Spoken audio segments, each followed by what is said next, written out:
नमस्कार दोस्तों, मैं हूं सूरज। एक बार फिर से स्वागत है आपके ही अपने YouTube चैनल द ब्रैडो में। और मैं हाजिर हूँ नई वीडियो के साथ।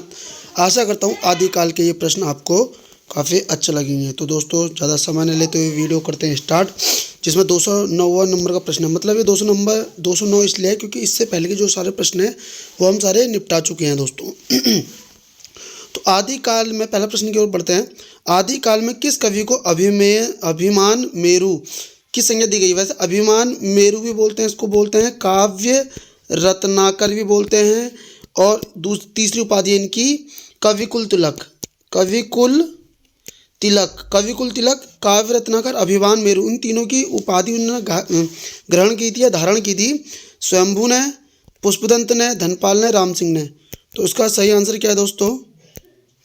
पुष्पदंत ने। अगला प्रश्न है, असंगत कौन सा है? वर्ण रत्नाकर का ज्योतिषवर ठाकुर, खालिक बारी, अमीर खुसरो, कर्पूर मंजरी, राजशेखर, राम सिंह का दबंगे पुराण। तो इसका डी आंसर, क्योंकि दबंगे पुराण लिखी है भीम कवि ने। किसने लिखी है? भीम कवि ने। और राम सिंह ने लिखी है पाहुड़ दोहा। कौन सी लिखी है? पाहुड़ दोहा लिखी है। बढ़ते अगले प्रश्न की तरफ।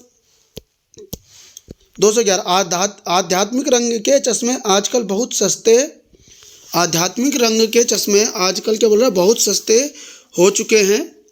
उक्ति मतलब कि शुक्ल जी ने किसके विषय में कही हुई है? तो दोस्तों, ये किसके लिए कही गई है? गीत गोविंद के लिए, रामचरितमानस के लिए, या फिर पद्मावत के लिए, विद्यापति की पदावली के लिए? तो दोस्तों, विद्यापति की पदावली के लिए बोला गया था।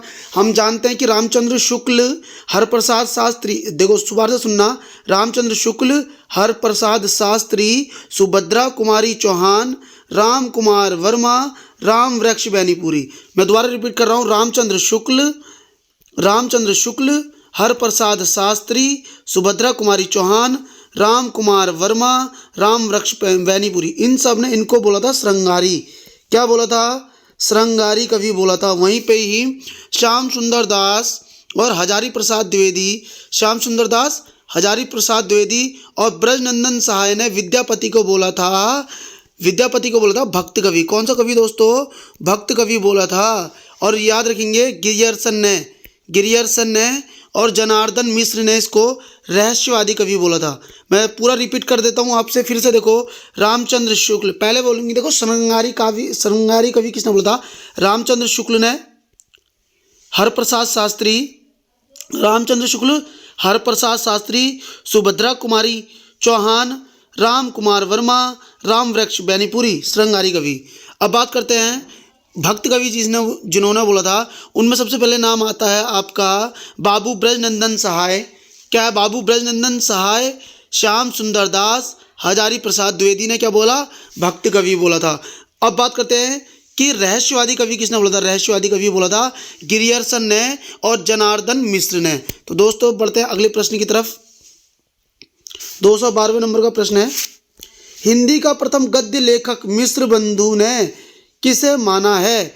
हिंदी का प्रथम गद्य लेखक मिश्र बंधु ने किसे माना? इंसा अल्लाह खां को, गोरखनाथ को, गंग कवि को, चंद्रप्रदायी को। तो दोस्तों, गोरखनाथ को माना था। हाँ, अब पढ़ते हैं 213 प्रश्न की तरफ। गारसा दा तासी ने रासो शब्द की उत्पत्ति किस शब्द से मानी है? तो गारसदा तासी कौन है? हिंदी साहित्य का लेखन करने वाले पहले व्यक्ति हैं ये। हिंदी साहित्यकार जो उन्होंने पुस्तक क्या लिखी थी? इस्तवार द लिटरेचर हिंदुस्तानी, फ्रांसीसी भाषा में थी, जो आयरलैंड और अपना आयरलैंड की प्राच्य साहित्य अनुवादक समिति द्वारा ही प्रकाशित हुई थी, है ना। अगला इसमें देखो क्या बोल रहा है कि उन्होंने जो रासो शब्द की उत्पत्ति मानी है वो किससे मानी थी? रसायन से मानी है, रासक से मानी है, राज से मानी है, राजस्यु से मानी। तो उन्होंने राजस्यु से मानी थी। रसायन से रामचंद्र शुक्ल ने मानी है, रासक से हजारी प्रसाद द्विवेदी ने मानी है। रामचंद्र शुक्ल ने, अगला प्रश्न की तरफ बढ़ते हैं। रामचंद्र शुक्ल ने हिंदी का प्रथम महाकवि है, तो बेसिक सा प्रश्न है, चंद्रप्रदायी को बोला था। जगात नामक गोत्र के थे ये, है ना, चंद्रप्रदायी। 215 नंबर, खुमाण रासो की रचना किस साहित्यकार ने की है? तो ये तो खुमाण रासो किसकी है? दलपत विजय की है। ये प्रश्न बहुत बार रिपीट हो गया इसलिए मैं फास्ट कर रहा हूँ। कौन सा नाथ योगी स्त्री मोह में फंस गया था जिसका गोरखनाथ ने उद्धार किया था? कौन सा, देखो, नाथ योगी स्त्री मोह में फंस गया था। किसमें? स्त्री मोह में। चूर्ण करनाथ, गोपीचंद, मच्छेंद्र नाथ, चौरंगी नाथ। तो उसका आंसर क्या है? मच्छेंद्र नाथ। अगला प्रश्न है 217वां, नाथों की सबसे बड़ी कमजोरी उनका रूखापन तथा गृहस्थ के प्रति अनादर भाव है। यह कथन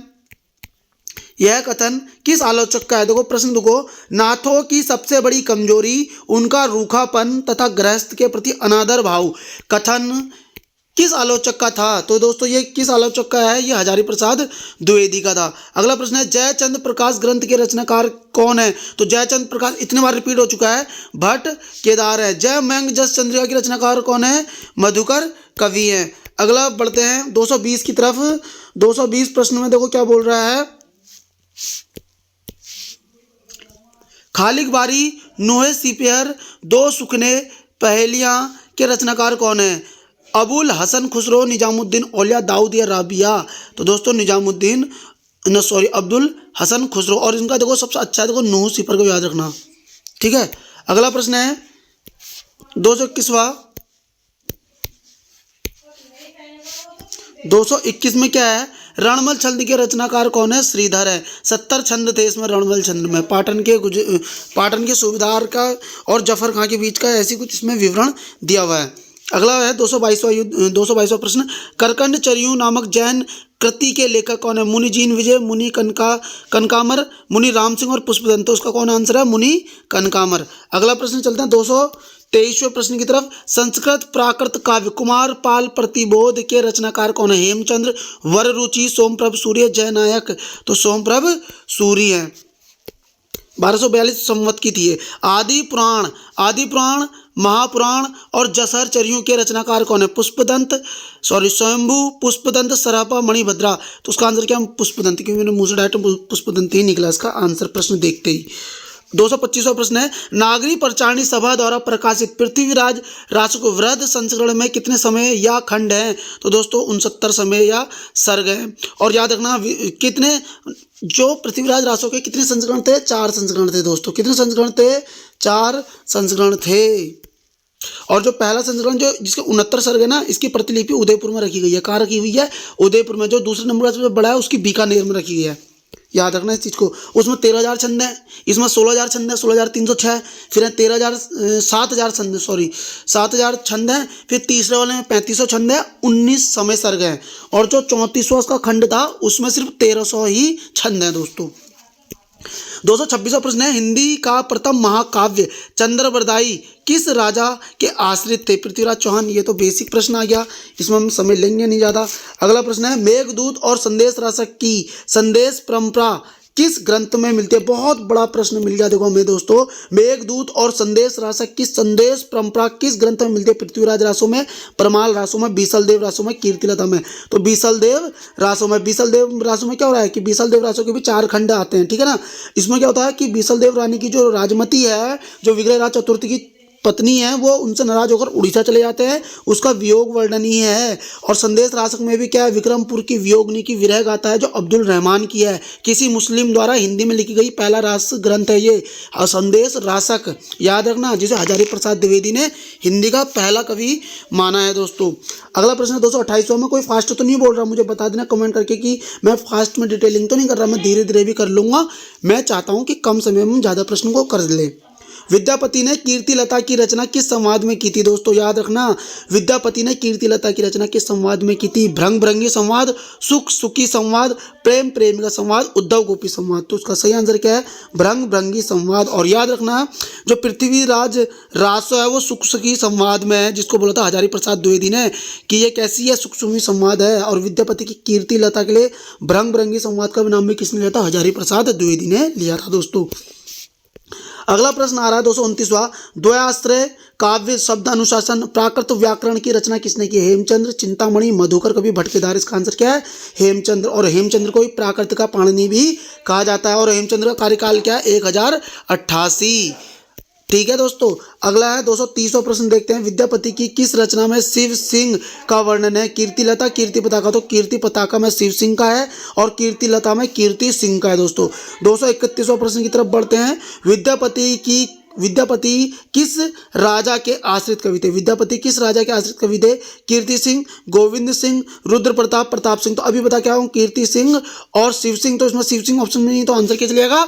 कीर्ति सिंह। अगला प्रश्न बढ़ते हैं 232वां प्रश्न। देखो क्या है, हिंदी में नखशिख वर्णन की श्रृंगारिक परंपरा किस ग्रंथ से आरंभ हुई है? तो मीनाक्षी आपको पता होना चाहिए, क्योंकि आप मेरी वीडियो कंटिन्यू देखते हैं, आपको तो पता होनी चाहिए कि इसमें क्या ऑप्शन होने वाला है सही है। मैं उसको पूरे तरीके से डिटेल भी करके चलता हूँ। पृथ्वीराज रासो, उपदेश रसायन राज, संदेश राजा, क्या राहुल वेल? तो उसका सही आंसर क्या होगा दोस्तों? इसका सही आंसर होना चाहिए राहुल वेल। राहुल वेल 10वीं सदी की रचना थी। किसकी रचना थी? 10वीं सदी की रचना है। और साथ में ही एक चीज और बता देता हूँ, 10वीं सदी रोडा कवि ने लिखी थी। पहली शीलांकृति करती है, इसमें नखशिख वर्णन है, पहली बार बोला नखशिख वर्णन, चंपू काव्य में है। अगला प्रश्न क्या बोलता है? चंपू काव्य, और साथ में 7 बोली के शब्द इसमें मिलते हैं हमें देखने को। तो 10वीं सदी है, रोडा ने लिखी है, पहली शीलांकृति है, पहली नखशिख वर्णन है, पहला चंपू काव्य है, पहला चंपू काव्य नहीं मिला, चंपू काव्य है, और इसको बोला गया है 7 बोलियों के शब्द इसमें आए हुए हैं दोस्तों। तो दोस्तों अगला क्वेश्चन बढ़ते हैं 233वां। ये क्या हो जा रहा है बार बार?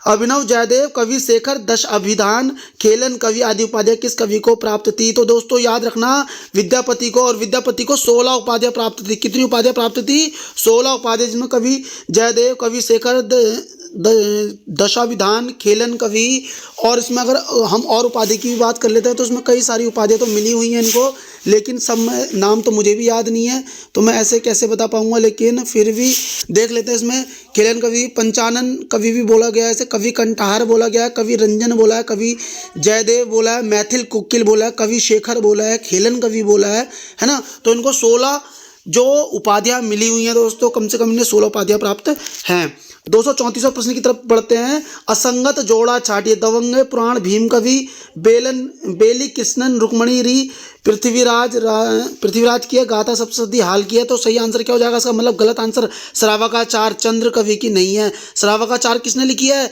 देवसेन ने लिखी है। किसने लिखी है दोस्तों? देवसेन ने लिखी है। अगला प्रश्न बढ़ते हैं 235वां प्रश्न। पद्मावती समय किस ग्रंथ का हिस्सा है? पद्मावती पद्मावत का है, पृथ्वीराज रासो का, बीसलदेव रासो का, इनमें से कोई नहीं। तो इसका सही आंसर क्या है? इसका सही आंसर है पृथ्वीराज रासो का। किसका दोस्तों? पृथ्वीराज रासो का। मैथिल की प्रथम गद्य कृति, देखो दोस्तों, मैथिल की पहली गद्य कृति पदावली, कीर्तिलता, पदावली या कीर्तिलता, या वर्ण रत्नाकर, या प्राकृत पैंगलम। तो दोस्तों इसका सही आंसर क्या? वर्ण रत्नाकर। और वर्ण रत्नाकर 14वीं सदी की रचना थी, जिस लिखी है ज्योतिश्वर ठाकुर ने। किसने लिखी है? ज्योतिश्वर ठाकुर ने। और वर्ण रत्नाकर पहली ऐसी पुस्तक है जिसमें 84 सिद्धों के नाम प्राप्त हैं। किसके नाम याद हैं? 84 सिद्धों के नाम प्राप्त होते हैं। प्राकृत पैंगलम किसकी रचना है? प्राकृत पैंगलम लक्ष्मीधर ने लिखी है 14वीं सदी में, याद रखेंगे ना, जिसमें जज्जल हो गया, बब्बर हो गया, श्रांगधर हो गया, इन चारों के दोहे प्राप्त होते हैं। अगला देखो इसमें ऑप्शन क्या बना? पदावली विद्यापति की है, और कीर्ति पताका भी विद्यापति के 14वीं शताब्दी में लिखी हुई दोनों रचनाएं हैं दोस्तों। पृथ्वीराज रासो, अगला प्रश्न आ रहा है, पृथ्वीराज रासो किस प्रकार का काव्य? राजनीतिक है, धार्मिक है, श्रृंगारिक है, वीरता पूर्वक है? तो दोस्तों बहुत अच्छा प्रश्न आ रहा है, और इसे देखकर हमें यह लग सकता है कि ये कैसा ग्रंथ हो सकता है, ये कैसा वीरता परक हो सकता है, लेकिन जबकि राजनीतिक ग्रंथ है पृथ्वीराज रासो। अगला प्रश्न आ रहा है, पृथ्वीराज रासो का कौन सा पक्ष सर्वाधिक विवादित है? तो इसकी ऐतिहासिकता, मतलब कई लोग इसे किस तरीके से लिखते हैं, कई लोग इसे कैसा बताते हैं, क्योंकि रामचंद्र ने भी इसको अप्रमाणिक बोला, हजारी प्रसाद द्विवेदी ने अर्ध प्रमाणिक बोला, श्याम सुंदर दास ने इसे प्रमाणिक बोला, तो हर किसी ने इसे अलग अलग इसकी प्रमाणिकता सिद्ध करी है ना। अगला प्रश्न आ रहा है 239वां, प्रबोध चंद्र बागची ने दोहा कोश नाम से किस कवि की रचना को संपादित किया था? सरहपा की, सबरपा की, लुईपा की, डोम्बीपा की? तो सबसे पहले याद हमें पता रखना चाहिए कि दोहा सरहपा की डीपी, सरहपा की डीपी, सरापा की डीपी से मतलब क्या था? दोहा कोश। और संपादक किसने किया? प्रबोध चंद्र बागची ने। दोहा कोश किसकी डीपी? सरापा की डीपी। तो आंसर क्या हो जाएगा? सरापा। 240 40वें प्रश्न की तरफ बढ़ते हैं दोस्तों। पृथ्वीराज रासो को अर्ध प्रमाणिक मानने वाले विद्वान, अर्ध प्रमाणिक अभी बता के आया हूँ तुम्हें मैं, वीडियो स्किप मतलब पीछे को कर लेंगे हम, खुद ही आपको पता लग जाएगा। हजारी प्रसाद द्विवेदी, आचार्य रामचंद्र शुक्ल, श्याम सुंदर दास या कर्नल टाड। तो इसका आंसर क्या है? हजारी प्रसाद द्विवेदी। रामचंद्र शुक्ल ने इसको अप्रमाणिक घोषित किया था, श्याम सुंदर दास ने इसको प्रमाणिक घोषित किया है, कर्नल टाड ने इसको प्रमाणिक घोषित किया है और हजारी प्रसाद द्विवेदी ने इसे अर्ध प्रमाणिक घोषित किया। वहीं पे मुनिजीन विजय ने भी इसे अर्ध प्रमाणिक घोषित किया था और मुनिजीन सुनीति कुमार चटर्जी ने भी इसको अर्ध प्रमाणिक घोषित किया है दोस्तों। अगला प्रश्न है 241वां प्रश्न, आदिकाल में बालनाथ किसे कहा गया है? जालंधर नाथ को, गोरखनाथ को, सरापा को, मतेशेंद्र नाथ को, जालंधर नाथ को। और याद रखना सिद्धों से नाथों की परंपरा को अलग करने वाले व्यक्ति भी कौन थे? जालंधर नाथ ही थे दोस्तों, याद रखना इस चीज को। अगला प्रश्न है गोरखनाथ के हठ योग का प्रभाव किसका प्रभाव था? पतंजलि का, पाणिनि का, मत्स्येंद्र नाथ का या मत्स्यरापा का? तो याद रखना पतंजलि का। अगला प्रश्न है 243वां प्रश्न की तरफ बढ़ते हैं हम। बसंत विलास 84 छंदों का काव्य था, भक्ति काव्य, नीति काव्य, श्रृंगारिक काव्य, वीर काव्य। तो यह श्रृंगारिक काव्य है। 244वां प्रश्न है शिलाओं पर लिखे जाने वाला ग्रंथ का नाम बताओ। देखो अभी बता के आया हूँ शिलांकृति कृति कौन सी है? तो पदावली, दोहा कोश, चर्यापद या राहुलवेल? तो राहुलवेल। 245 सरापा की रचनाओं का दोहा कोश के रूप में संपादन किसने किया? फिर से रिपीटेड क्वेश्चन हो गया, प्रबोध चंद्र बागची ने किया था। अगला प्रश्न है शुक्ल जी ने पुरानी हिंदी को नाम दिया था प्राकृत आभास हिंदी, अवहट और या प्राकृत, इनमें से कोई नहीं। तो याद रखना प्राकृत आभास हिंदी, शुक्ल जी ने पुरानी हिंदी को नाम दिया था प्राकृत आभास हिंदी। तो दोस्तों आशा करता हूँ ये प्रश्न आपको अच्छे लगेंगे और ये प्रश्न यदि आपको अच्छे लगे हैं तो प्लीज़ वीडियो को आप लाइक करेंगे, चैनल को सब्सक्राइब करेंगे। थैंक यू, मिलते हैं नेक्स्ट वीडियो में।